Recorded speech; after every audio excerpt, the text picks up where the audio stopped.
মারিয়া বলল জুতা কিনবে। তো জুতা কেনার উদ্দেশ্য কিন্তু নিউ ইয়ারের জন্য না, এমনি তার জুতা নাই, বললো যে জুতা কিনতে হবে। তো আমি পছন্দ মতো 4টা জুতা নিয়ে আসলাম। তো সে বলল যে আমার পছন্দ মতোই কিনবে।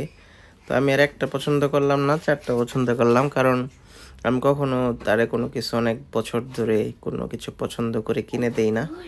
তো ভাবলাম তার প্যারাপিরিতে 4টা জুতা নিয়ে আসলাম পছন্দ করে, দেখি কোনটা পছন্দ করে।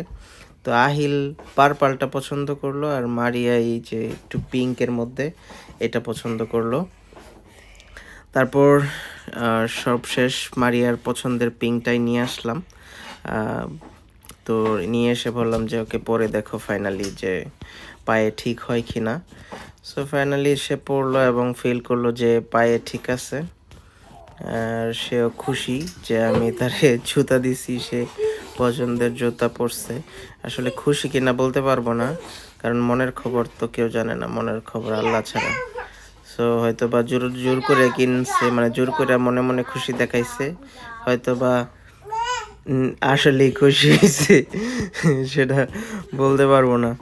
যাই হোক, সবশেষ পেটে করে সেও জুতা পরে একটু হাঁটাচলা করলো।